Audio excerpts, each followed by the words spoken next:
Hi happy Sunday. நேற்று non veg எல்லாம் சாப்பிட்டாச்சா, அதனால் மார்னிங் கொஞ்சம் லேட்டாக தான் எழுந்திரிச்சோம். சண்டே தானே கொஞ்சம் லேட்டாக எழுந்திரிச்சிக்கலாமேன்னு சொல்லி லேட்டாக தான் எழுந்திரிச்சோம். லேட்டாக எழுந்திரிச்சு லைட்டாக டிஃபன் பண்ணியாச்சு. லஞ்சுக்குமே நாங்கள் நேற்று ஹெவியாக சாப்பிட்டதுனால ஒரு நாள் ஹெவியாக சாப்பிட்டா நெக்ஸ்ட் டே நம்மளால் ஹெவியாகலாம் சாப்பிடவே முடியாது. ஸோ ஜஸ்ட் ஒரு எக், அப்புறம் பீட்ரூட் பொரியல் செஞ்சுருந்தேன், அப்புறம் தக்காளி சட்னி செஞ்சு தயிர் இருந்துச்சு. இதை வச்சு நாங்கள் லஞ்சு அழகாக முடிச்சிட்டோம். முடிச்சதுக்கப்புறம் அவங்கவுங்க வேலையை பார்த்து தூங்க ஆரம்பிச்சிட்டாங்க. சாப்பிட்ட உடனே அடுத்து தூக்கம் தானே. ஸோ எனக்கும் தூங்கலாம், நமக்கு எப்போவுமே டைம் கிடைக்காது இல்லையா. ரெஸ்ட் எடுக்கலாம், நம்ம நம்ம எடுக்கிறதா ரெஸ்ட்டு, நம்ம எடுக்கிற டைமில் எடுக்கிறதா ரெஸ்ட்டு, இல்லைன்னா நமக்கு டைமே கிடைக்காது. ஆனாலும் எனக்கு தூங்க விருப்பம் இல்லை. ஏன்னா எவ்வளோ அழுக்க பார்த்ததுக்கப்புறம் எனக்கு தூங்க விருப்பமே இல்லை. ஸோ கடகடன்னு க்ளீன் பண்ண ஆரம்பித்தாச்சு. எப்படி நம்ம பூஜை ரொம்ப சுத்தமாக வச்சுருக்கோமோ அதே மாதிரி நம்ம கிச்சனையும் சுத்தமாக வச்சுருக்கணும். அதுவுமே சாமிக்கு சமமானது தான், கிச்சனுமே சாமிக்கு சமமானது தான். ஸோ நான்வெஜ் நேற்று சமைச்சதுனால ரொம்பவே டர்ட்டி ஆகிடுச்சுன்னு சொல்லிக்கலாம். ஸோ நான் வந்து என்றைக்குமே இந்த வீக்கில் தான், இந்த டைமில் தான் நான் வீக்லி ஒன்ஸ் தான் கேஸ்லாம் க்ளீன் பண்ணுவேன்னு கிடையாது. எப்பப்போல்லாம் எனக்கு அது ரொம்ப டர்ட்டின்னு ஃபீல் பண்ணுறனோ அப்பப்போல்லாம் ஒரு கழுவி விட்டுடுவேன். ஸோ ஈஸியாகவும் இருக்கும். சும்மா தொடச்சிட்டு இருந்தால் எனக்கு சாட்டிஸ்ஃபேக்ஷனே கிடைக்காது. கழுவி வச்சுட்டா அது ரொம்பவே சுத்தமாக இருக்கும்.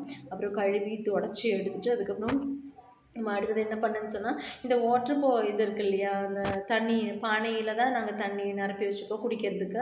ஸோ வெயில் காலத்துக்காகன்னு வாங்கினது அது அப்படியே யூசேஜ்லேயே இருக்குது. எப்போவுமே அதை யூஸ் பண்ணிகிட்ருக்கேன். ஸோ வீக்லி ஒன்ஸ் அதை நல்லா அழகாக கழுவி வச்சுப்பேன். வீக்லி ஒன்ஸ் என்றைக்குமே கழுவிப்பேன்.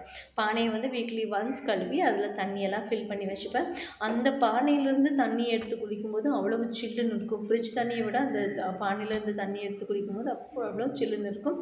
அதை தாண்டி மருத்துவ குணங்கள் நிறைய இதில் அடங்கி இருக்குதுன்னு சொல்லியிருக்காங்க. ஸோ அதை அப்படியே அப்படியே யூஸ் பண்ண ஆரம்பித்தாச்சு. வெயில் காலத்துக்கான வாங்கினதை நான் அப்படியே யூஸ் பண்ண ஆரம்பித்தாச்சு. அதுக்கப்புறம் ஒரு ஒரு செடியெல்லாம் வைக்கிறதுக்கு சொல்லி ஒரு தொட்டி கூட வாங்கியிருந்தேன்.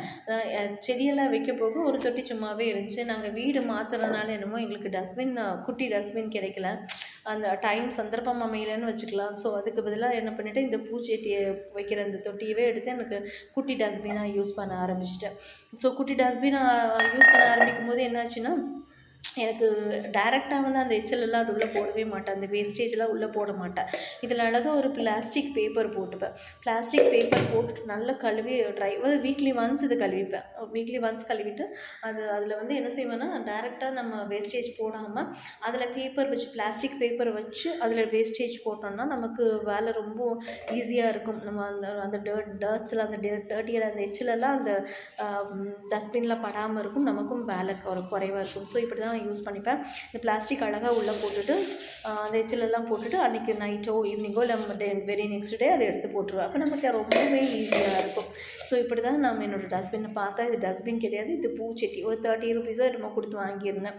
ஸோ அந்த வேலை முடிஞ்சதுக்கப்புறம் கிச்சனில் மேக்ஸிமம் மேலே இருக்கிற வேலையெல்லாம் முடிஞ்சாச்சு. அதுக்கப்புறம் கீழே இருக்கிற வேலை ஸ்டார்ட் பண்ணியாச்சு. நல்லா கூட்டி அழகாக துடைக்க ஆரம்பித்தாச்சு. ஸோ துடைக்க ஆரம்பித்தாச்சு. அதில் பெனாயில் போட்டு யூஸ் பண்ணுவோம். எனக்கு மெயினாக எங்கள் வீட்டில் பப்பி இருக்கிறதுனால ரொம்ப ஹார்ஸான இதெல்லாம் யூஸ் பண்ணக்கூடாதுன்னு சொல்லியிருக்காங்க, அவளுக்கு அலர்ஜி ஆகும்னு சொல்லிட்டு. ஸோ மைல்டாக பெனாயில் போட்டு லைட்டாக ஒரு பிஞ்ச் கொஞ்சம் தான் ஊற்றிப்பேன். அதோட மஞ்சள் போட்டுப்போம். மஞ்சள் உப்பெல்லாம் போட்டால் வீட்டில் உள்ள நெகட்டிவிட்டியெல்லாம் போய் பாசிட்டிவிட்டி வரும்னு சொல்லுவாங்க. ஸோ என்றைக்குமே அந்த தண்ணியில் நீங்களும் கொஞ்சம் கல்லுப்பும் மஞ்சளும் போட்டுக்கோங்க. இது ரொம்பவே நல்லது. வீட்டில் என்ன நெகட்டிவிட்டி இருந்தாலும் அந்த மஞ்சளும் கல்லுப்பும் போட்டு துடைக்கும் போது அதெல்லாம் வெளியே போயிடும். ஸோ நீங்களும் அதை ஃபாலோ பண்ணுங்கள். அதுக்கப்புறம் நெக்ஸ்ட் ரூமுக்கு போயாச்சு. கிச்சன் க்ளீன் பண்ணதுக்கப்புறம் நெக்ஸ்ட் ரூம் ஹால் இருக்குது. ஹாலை ரொம்ப அழகாக க்ளீன் பண்ணியாச்சு. க்ளீன் பண்ணி முடித்த உடனே நம்ம வெளிப்பக்கம் போய் க்ளீன் பண்ணி வச்சுட்டா நமக்கு நாளைக்கு ரொம்ப ஈஸியாக இருக்கும் இல்லையா வேலை செய்கிறதுக்கு. ஸோ அதனால் மடமடன்னு மார்னிங் போட்ட கோலமெல்லாம் இருந்துச்சு, அதெல்லாம் க்ளீன் பண்ணிவிட்டேன். நல்லா க்ளீன் பண்ணியாச்சு. க்ளீன் பண்ணதுக்கப்புறம் என்ன, ஒரு குளியல் போட குளிக்க வேண்டியதானே. ஏன்னா என்றைக்குமே வேலைன்னு செஞ்சு முடிச்சதுக்கப்புறம் ஃபர்ஸ்ட்டு நம்ம என்ன செய்வோம்னா குளிப்போம் இல்லையா. ஸோ இந்த வேலையெல்லாம் முடிச்சதுக்கப்புறம் வீட்டுக்குள்ளே போயிட்டு குளிக்க ஆரம்பித்தாச்சு. குளிச்சுட்டு வந்தோன்னா அழகாக ஒரு டீயை போட்டு என்ன ஒரு வேலை செஞ்சு முடிச்சாலோ இல்லை வேலையை ஸ்டார்ட் பண்ணுறதுக்கு முன்னாடியோ பொதுவாகவே லேடிஸ்க்கு டீ குடிக்கிறது ரொம்பவே இஷ்டம். அந்த டீயை குடித்தாதான் நெக்ஸ்ட்டு வேலையே ஸ்டார்ட் ஆகும், நெக்ஸ்ட் வேலையை செய்ய முடியும்.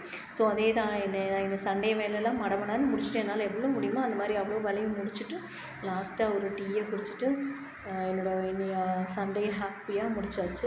இதுக்கு